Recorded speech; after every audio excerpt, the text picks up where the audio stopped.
This is a Fox News alert. 3 strikes and Biden's proxies are out. Moments ago, a Colorado judge ruled that Donald Trump is staying on the 2024 ballot in that state. Remember the Fourth Amendment challenge that was lodged in Colorado, in Minnesota, and in Michigan? All 3 of those have gone Trump's way. Joining me now is Mike Davis, founder and president of the Article 3 Project and a former clerk to Supreme Court Justice Neil Gorsuch. Mike, your reaction, these are 3 rulings now that have tossed aside, at least now, for now, the 14th Amendment argument that the left was saying was their ticket to keeping Trump off the ballot. Tell us what this means.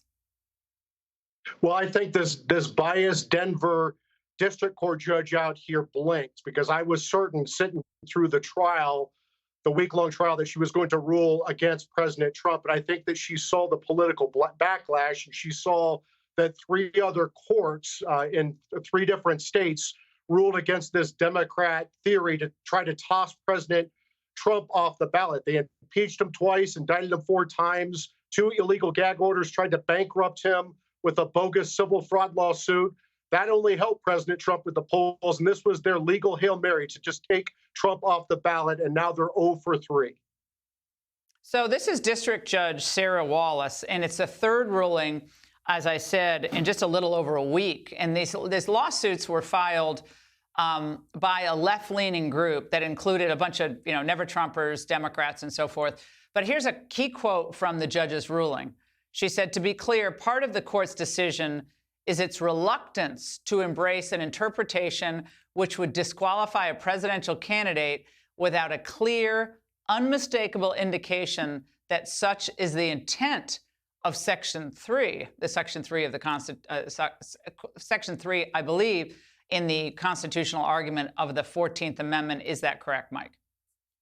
That is correct. And this judge came back from the brink because we could not get anything worse for our country to simply take the leading presidential candidate off the ballot based upon a bogus partisan legal theory that the Democrats are peddling here. The only way to disqualify an office holder under Section 3 of the Constitution, according to case law that's been on the books for over 150 years, is to bring federal criminal charges for insurrection or rebellion, have a jury unanimously find them guilty with evidence beyond a reasonable doubt. The district judge has to convict, and that conviction has to be upheld on appeal. That's the only route, and there's no chance that President Trump was involved with an insurrection on January 6th. It was a lawful protest permitted by the National Park Service that got out of control and turned into a riot. Now, everyone should understand, so the Minnesota Supreme Court ruling on this was just last week, again, said that Trump could remain on the primary ballot because political parties have the sole choice over whether he appears. And then the Michigan judge who ruled on this said that Congress is the proper forum for deciding whether Section 3 of the 14th Amendment applies. So 3 different judges, 3 different parts of the country. And Mike, I now want to bring in an attorney who defended Trump in this, former Colorado Secretary of State, Scott Gessler. I mean, Scott, I think it was so ironic that all of these individuals who are out there calling Trump a force against democracy, this is dangerous, tyrannical impulses of Donald Trump. Yet this is precisely what this radical interpretation of Section 3, Article of the 14th Amendment, the Constitution, would have done by ripping him off the ballot. It's stunning to me. That's exactly the case. Unfortunately, this judge allowed them to go through a full 5-day hearing and a lot further in the process than this should have ever gone.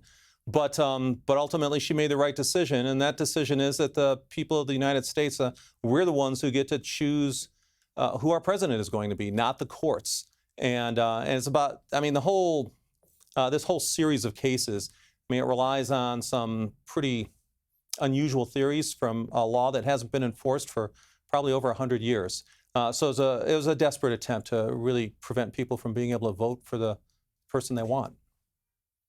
And Mike, I've said this time and again, but it's worth repeating tonight, is that the only way the left will stop, if they're stopped by either being, a judge's ruling, and it has to be an emphatic ruling, or a sweeping electoral victory by Americans who just say, you know, enough of this. This isn't even common sense. Forget being a constitutional scholar. This makes no sense. But, you know, judges one after the other have come in and said, cannot do this.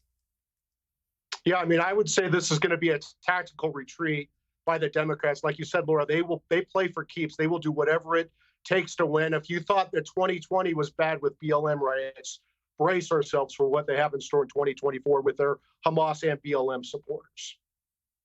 And when we look at this, the way this case is being argued, and look, they're going to not stop. So, you know, you argue this case and you win in Colorado. But what's the next hill that has to be climbed for President Trump? He's a former state secretary. Well, from a legal standpoint, I think Colorado was probably their best chance. I think this is their high water mark. I'm sure they'll try appealing it to the Colorado Supreme Court, but I don't think they'll have any more luck there than they've had anywhere else across the country. So I'm guessing they'll probably start cooking up a new legal theory that no one's thought of yet because it's so far out to the left wing that no one will think of it. But this, I think, Scott, I hope, is their high water mark. Scott, were you surprised if you saw it in this new, I believe this was this was the Washington Post Monmouth poll that shows that Republican primary voters in New Hampshire, I think it's the third most important issue for them is the Justice Department's unfair application of the law. It was the open border, it was inflation, high prices, and I think that came in either third or fourth, ahead of crime. What does that tell you about what Republican primary voters are seeing? And that's in, again, the quirky state of New Hampshire. Yeah, I think people are really concerned about fundamental fairness in this country. And you know, we even saw this in Colorado where the Secretary of State, the current Secretary of State here, instead of sort of being neutral and an honest broker, as soon as this complaint was filed, she came out and accused President Trump of all kinds of things, and it was pretty clear she was biased from the start. So I think people are really concerned about the weaponization of the Department of Justice, of a lot of our public officials, you know, particularly ones who just hate President Trump. They want to do everything they can to stop him, and they're using the law rather than the democratic processes. And Mike, nothing is worse than that Judge Ingraham. I just think that case in New York, the law clerk, the judge, the smirking for the camera, Letitia James. Of all the cases, do you think that is perhaps the worst and the most obviously biased, Mike? I mean, they're blatantly biased, but the problem is he's clearly going to rule against Trump and try to bankrupt his business. Thank God we have people like Elise Stefanik, a congressional leader who filed an ethics complaint against this biased Manhattan judge, and we need to start fighting back against this lawfare and election interference. Scott and Mike, both of you, thank you so much. Hey, Sean Hannity here. Hey, click here to subscribe to Fox News YouTube page and catch our hottest interviews and most compelling analysis. You will not get it anywhere else.